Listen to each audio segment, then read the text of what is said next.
हेच कामगार 30/10/2023 परत मृत्यू झाल्याचं सुद्धा सर्टिफिकेट या ठिकाणी दिलंय आणि त्यांनी स्वयं घोषणापत्र द्यावं लागतं। कमलाकर मुडेगावकर यांनी 20/8/2023 स्वयं घोषणापत्र दिलंय की मी कामावर होतो।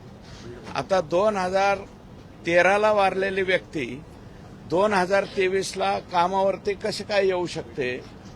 हे खूप मोठं गोंधळ आहे आणि अंबाजोगाई नगर परिषदेने तिथले जे शेख इफ्तेकार नावाचे कार्यालयीन अधीक्षक आहेत यांनी सर्टिफिकेट दिलंय की कमलाकर मुडेगावकर हे 9/4/2023 ते 20/8/2023 या कालावधीमध्ये कामाला आलेले आहेत। 2013 मेलेला माणूस 2023 कामाला कसा येईल? तर तो आलेला आहे।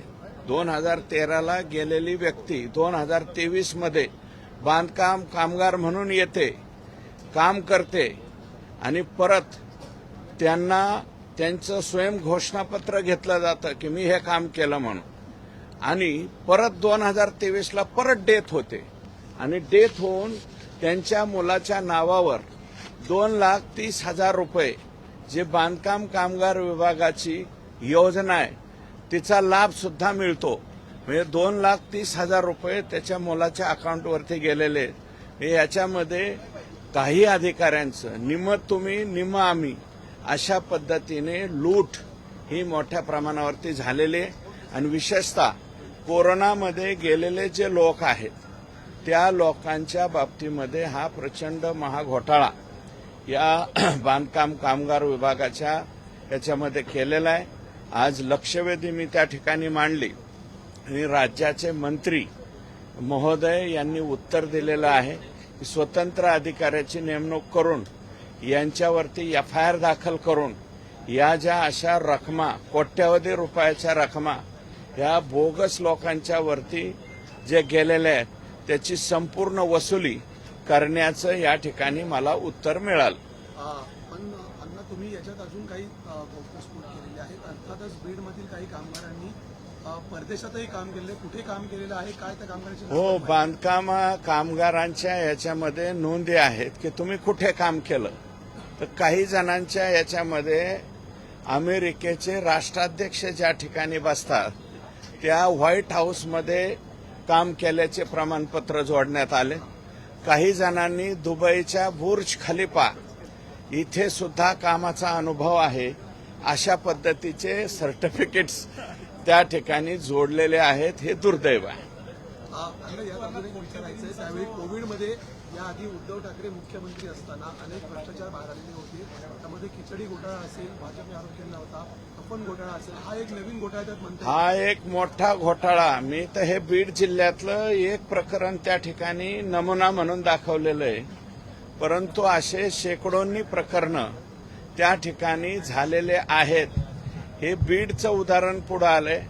माझं मत असं आहे की कोरोनामध्ये दुर्दैवानं गेलेल्या ज्या व्यक्ती आहेत त्या 19-20च्या नंतर पुन्हा 22-23 जिवंत झालेल्या आहेत आणि जिवंत होऊन त्यांनी पुन्हा एकदा मृत्यू पावलेला आहे। ही तमाम महाराष्ट्रामधल्या बांधकाम विभागाच्या बाबतीतली याची चौकशी व्हावी अशी सुद्धा मी मागणी करतो। शासकीय पातळीवरती मृत व्यक्तीला परत जिवंत दाखवायचं, करोडोंचा मोबदला घ्यायचा, परत ती व्यक्ती मृत झाल्याचा परत नवीन एक दाखला द्यायचा, त्याला दाखला द्यायचा। याच्यामध्ये बांधकाम कामगार विभागातील काही व्यक्ती नगर परिषदा, नगरपालिका, नगरपंचायती आणि ग्रामपंचायतीमध्ये काही जे सीओ नाही, सीओच्या खालच्या दर्जाचे कार्यालयीन अधीक्षक किंवा तत्सम जे अधिकारी आहेत या अधिकाऱ्यांनी याच्यामध्ये पैसे मिळत आहेत म्हणून हे अनेक ठिकाणी राज्यामध्ये बहुतांशी नगरपालिका, नगरपंचायती, नगर परिषदामध्ये अशा पद्धतीचे घोटाळे केलेले आहेत।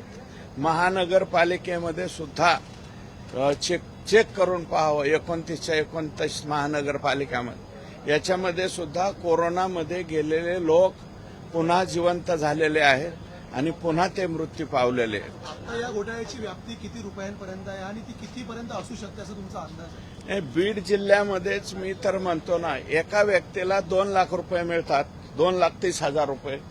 म्हणजे जवळपास मला जे माहिती मिळालेली आहे अंतर्गत, त्याच्यामध्ये 200 लोकांचा अशा पद्धतीचा घोटाळा हा बांधकाम कामगार विभागाचे तत्कालीन म्हणजे मुंडे म्हणून अधिकारी होते, त्याच्यानंतर काशीद आहेत आणि अजून एक पाटोळे का कोठोळे नावाचे ते अधिकारी आहेत. 3 जण आहेत.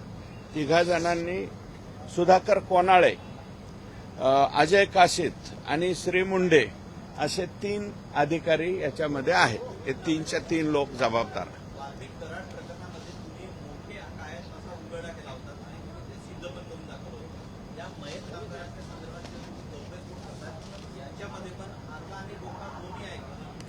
हे बांधकाम कामगार विभागातले प्रमुख अधिकारी आणि नगर परिषदा, नगर पंचायती, नगरपालिका इथले खालचे जे अधिकारी आहेत, ज्यांना मोह सुटत नाही पैसे खाण्याचा.